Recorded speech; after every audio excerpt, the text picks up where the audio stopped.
Vinland Saga poderia ter começado sua segunda temporada mostrando Thorfinn em uma nova batalha. Em vez disso, decidiu apresentar um garoto chamado Reinar, um garoto que perderia tudo, e foi exatamente essa escolha que transformou Vinland Saga em algo muito maior do que um anime sobre vikings. Essa não foi só uma mudança de cena, foi um soco no estômago. A série nos jogou num lugar onde a dor é palpável, onde o vazio grita mais alto que qualquer espada. É o convite brutal para a gente olhar de perto o que o trauma faz com a gente e como a gente se reconstrói. Não é sobre vikings, é sobre o que sobra de um homem quando tudo que ele conhecia se perde nas cinzas.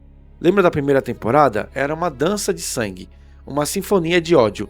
Thorfinn não buscava apenas força, buscava esquecer. A vingança era a única coisa que o mantinha de pé, uma droga potente que anestesiava a ferida aberta da perda. Cada golpe, cada vida tirada era uma dose para não desabar. Ele era uma máquina de matar, e o valor dele era medido pelo sangue que ele derramava. Askeladd, o homem que jurou matar, era o seu norte, o seu único propósito. Thorfinn não vivia de verdade. Ele apenas seguia em frente porque a vingança era a única coisa que ainda dava sentido aos seus dias. Mas aí Askeladd se foi, e o que sobrou? Só o vazio, os pesadelos, aqueles que o atormentavam noite após noite, se tornaram a única companhia. Ele estava sozinho, com os fantasmas do passado e a assustadora solidão de quem se perdeu na própria fúria. A morte de Askeladd não foi uma libertação, foi um mergulho ainda mais profundo no abismo, onde a ausência de um inimigo claro revelou a ausência de si mesmo. E agora, sem a vingança para preencher o buraco, o que ele faria? E então a segunda temporada, um tapa na cara de quem esperava mais shonen de vikings, mais sangue, mais lutas épicas. O autor, Makoto Yukimura, não só mudou o ritmo, ele virou a mesa. Ele teve a coragem de dar um soco no estômago do espectador comercial, recusando-se a entregar o que era esperado. Em vez disso, eles nos deu um tratado sobre como um homem se reabilita, como ele encontra um novo caminho. É a coragem de dizer: não vou te dar o que você quer, mas o que você precisa.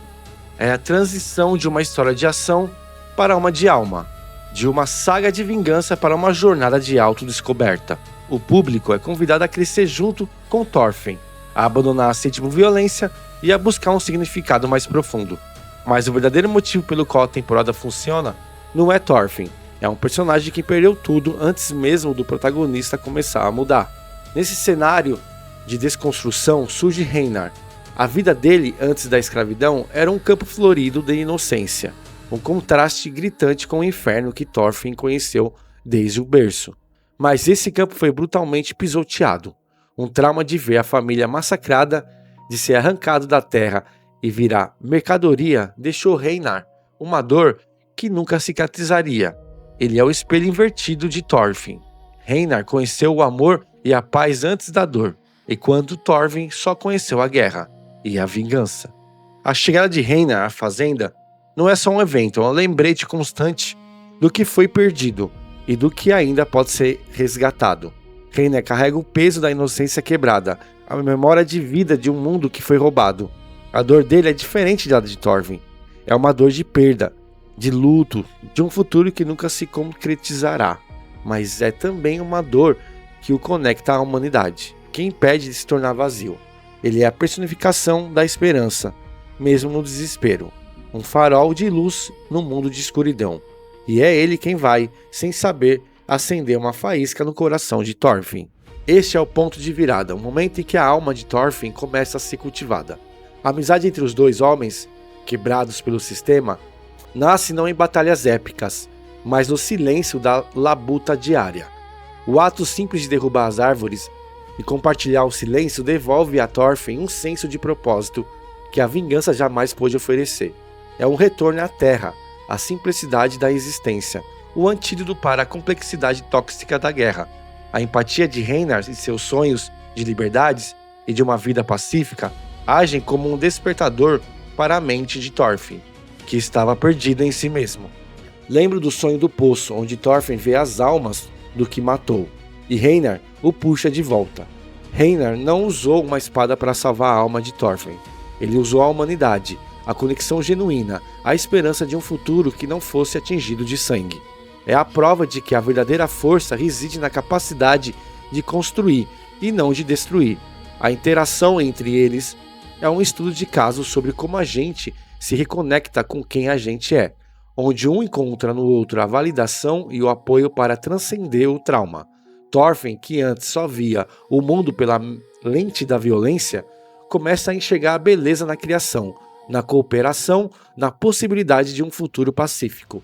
Reinar, por sua vez, encontra em Thorfinn um companheiro de jornada, alguém que entende a sua dor e compartilha seu desejo por um mundo melhor. Juntos, eles cultivam não apenas a terra, mas suas próprias almas, plantando as sementes de uma nova vida. E é nesse processo, com a ajuda do velho Skivel e a presença de Heined, que Thorfinn finalmente entende algo que vai mudar tudo. Eu não tenho inimigos. Essa simples frase, ela não é só um diálogo, é a tese de Vinland Saga. É o momento em que o espectador percebe: a série não está tentando criar um guerreiro perfeito, ela está tentando criar um homem melhor. É o ápice da jornada de Thorfinn, a coroação de todo o sofrimento e toda a reconstrução. É a renúncia à violência, não por fraqueza, mas por uma força interior que transcende qualquer batalha física. É a compreensão de que a verdadeira vitória não está em derrotar o outro, mas em se libertar do ciclo de ódio que te aprisiona.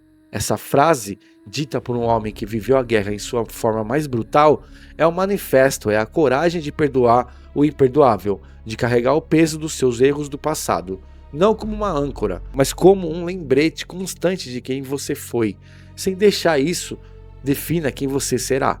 É a coragem de mudar de direção, de reescrever o próprio destino. Quando todos esperam que você continue a sangrar, é o momento em que Thorfinn, o garoto demônio da vingança, finalmente se torna Thorfinn, o homem que busca a paz. É a maior coragem dos animes. A verdadeira força não reside na capacidade de empunhar uma espada, mas na coragem de abaixar os punhos. Bater é fácil. O mundo inteiro, com suas injustiças e violências, nos ensina a odiar, a revidar, a perpetuar o ciclo da dor. Mas a coragem mais visceral, a mais desafiadora de todas, é a de perdoar o imperdoável. É a de carregar o peso dos seus erros do passado, não como uma âncora que te puxa para o fundo, mas como um lembrete constante de quem você foi, sem deixar que isso defina quem você será. É a coragem de mudar de direção, de reescrever o próprio destino. Quando todos esperam que você continue a sangrar, Vinland Saga, em sua segunda temporada, não nos entrega uma história de vikings, mas um tratado filosófico sobre a resiliência do espírito humano, a capacidade de encontrar a paz onde antes só havia guerra, e a força inabalável de escolher a vida, mesmo quando a morte parece ser a única saída. É a coragem de abraçar a vulnerabilidade, de reconhecer a própria fragilidade e ainda assim persistir na busca por um propósito maior. É a mensagem de que a verdadeira vitória não está em conquistar o mundo, mas em conquistar a si mesmo, em transcender a violência e abraçar a humanidade em sua forma mais pura e poderosa. É um convite à reflexão, um desafio à nossa própria percepção de força e heroísmo. É uma prova de que as maiores batalhas são tratadas e vencidas no campo da alma. E aí, qual é a sua Vinland? Mas isso foi o que eu vi na minha tela. E você, o que viu na sua? Se gostou, deixa um like, se inscreva no canal, compartilhe esse vídeo e comente aqui embaixo qual próximo anime ou personagem eu devo falar. Muito obrigado e até a próxima.